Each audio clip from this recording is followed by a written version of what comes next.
The World Court is now weighing arguments over whether Israel's conduct in the war with Hamas amounts to genocide.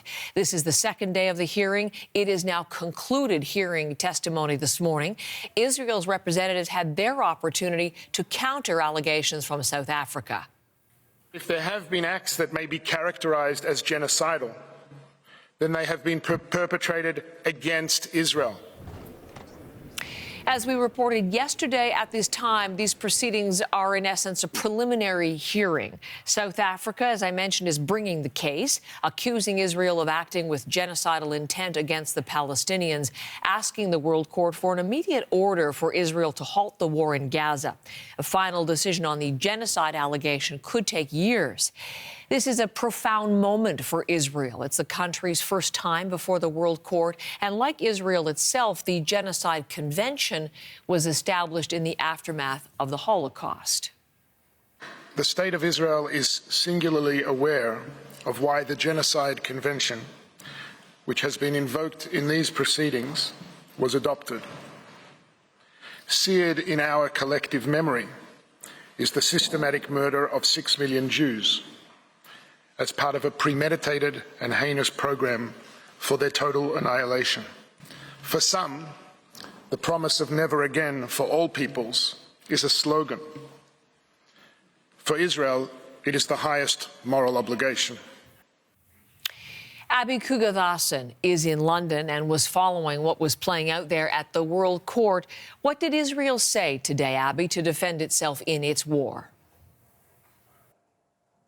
Heather, the delegation representing Israel spoke of the October 7th attacks by Hamas, which killed about 1,200 people, and they provided details of rape and mutilation. The legal team says Israel is now responding to those attacks with its military operation in Gaza. This is very much what we've heard from Israeli officials in recent months. The lawyers also do not believe that intent to commit genocide was sufficiently proven by the South African delegation yesterday. Lawyer Malcolm Shaw says Israel has made phone calls, they say about 70,000 to individuals, and that they've dropped leaflets to warn Palestinians in Gaza of impending military action by the IDF, arguing that this shows Israel has been seeking to mitigate harm to civilians. He said these efforts by Israel have gone unnoticed. He also reiterated what Netanyahu said in televised English remarks last night, that Israel has no intention of permanently occupying Gaza.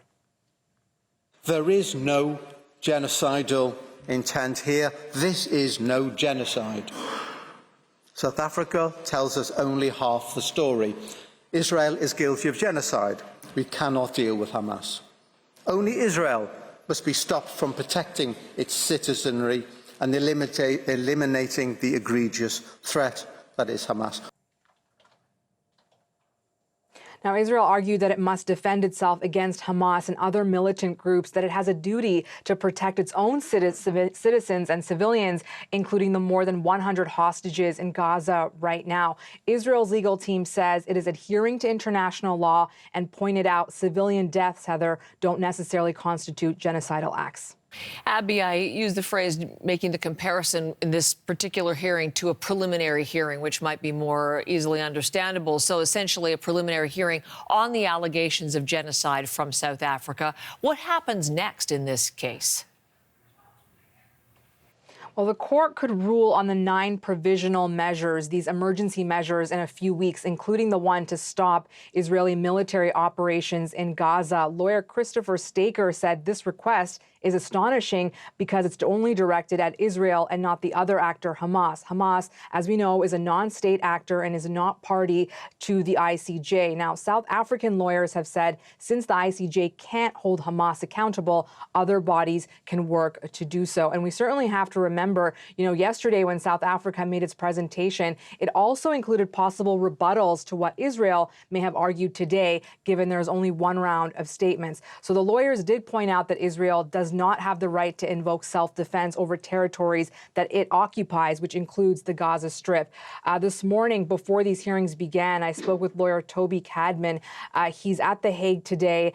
He's an international law lawyer, and he says no right-minded person would fail to condemn Hamas's attacks. He also said South Africa's case is quite strong. Let's have a listen. If this was happening anywhere else on the planet, we would not be having this discussion. As we heard yesterday, the fact that Israel has been placed under attack, the worst attack that they've seen since the Holocaust, that does not give justification for what we've seen since then. He also wants us to remember that this case isn't about finding Israel criminally responsible. It's about ensuring adherence to the Genocide Convention. Now, with regard to the argument that Israel mitigates harm to civilians, the South African team says this is not the case because of the ongoing and heavy bombardment of residential areas, along with the high number of casualties. In fact, they argued that the evacuation order on October 13th itself was genocidal because it called for the movement of just over 1 million people in less than 24 hours. And as per the UN, there is no safe space in Gaza for them to evacuate to. Again, we could get judgments on these provisional measures in weeks, but a ruling on whether Israel is committing genocidal acts or not may not be made for many years, Heather, just as you mentioned. Abby, thank you very much.